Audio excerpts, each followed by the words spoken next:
Hey, hey, hey! What's up, guys? Welcome na naman muli sa ating vlog-vlogan. Ako po ngayon ay pababa dito ngayon sa hagdanan dahil inutusan ako ni Lola na bibili ng gulay bago kami pupunta ng therapy. Sabi niya gusto niyang kumain ng pak choy. So, tara guys, samahan niyo ako at ako ibibili ng pak choy. So, tara, isama ko kayo sa aking dinadaanan. At marites, sabay tayo makipag-marites. Syempre, alam niyo naman. Guys, nandito na tayo sa labas at tayo naglalakad dito. Ayan, kakarating lang ng bus at kakasakay ng mga pasahero na nag-aantay. At eto naman ay nag-aantay ng kanilang bus na inaantay. Anong number na kanilang bus. So ngayon naman, ako yung bilisan ko na yung paglakad ko kasi pupunta kami ni Lola ng therapy. Wala siyang leafy vegetables. So kung kaya, kailangan ko magmamagaling bumaba at bibili na lang muna kasi mamaya wala na akong oras pag uwi ng therapy kasi tanghali na kami makabalik na. So ngayon, ako na may tatawid dito. So diba, I go na. So ngayon, at eto, nakadisplay na yung mga nagtitinda ng mga vegetables. Ayan, ang fresh ng vegetables nila. Usap man daw. Pero hindi tayo bibili dyan.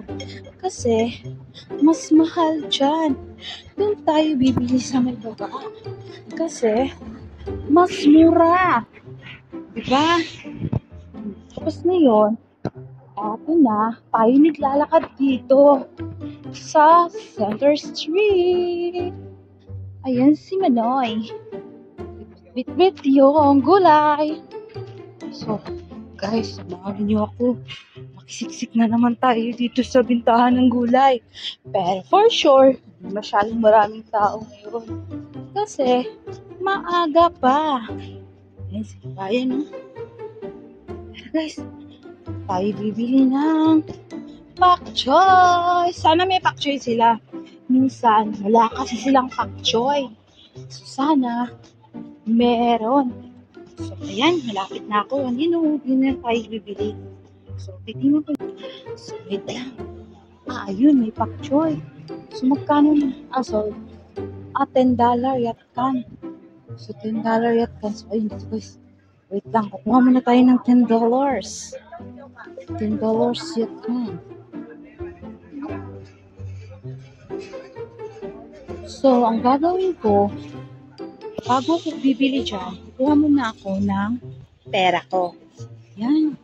So, bibili tayo ng ating, na-off pala yung camera ko. Ayun, ito na. Nakabili na ako. Ayan, tsan-tsaran.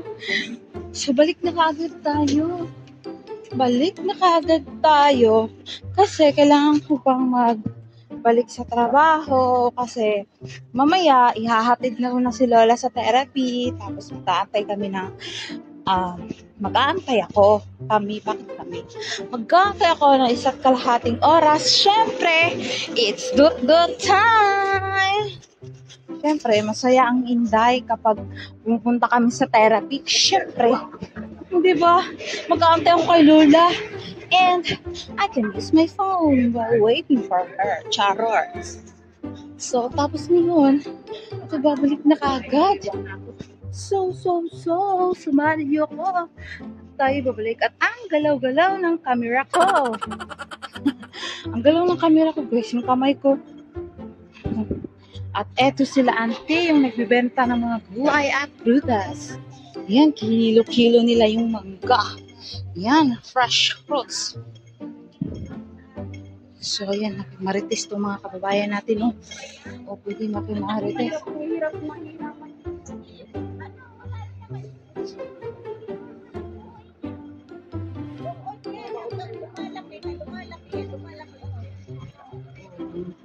Lumalaki yung bill. Problema yung sa Pilipinas, guys. Kay marites pa talaga ako, ano? Siyempre, nadaanan lang naman natin, nakinig lang naman tayo. Pero hindi naman natin tinitig sa kanila yung camera. Siyempre na yung Martes na. O ayan, ukay. Pili na kayo, bili na. Ayan sila, oh. Pili-pili mga auntie. Pasummer na at nagbibinta na ng summer clothes. Start na. Medyo mainit na. At ayan, oh, tingnan nyo, may nakaupo sa may hagdanan. Ayan. Ayan din. Yan, alaga niya siguro to. Si Lulu nagpahinga. Super katanda nila ba? Nagmartis. Guys, nag-usap lang yun sila. Buruin mo. Kung mag-usap sila, ang layo nila sa isa't isa. Charot. So guys, yun na. Ako'y pabalik na. Siyempre. Tapos, yan, tingnan mo yung aso.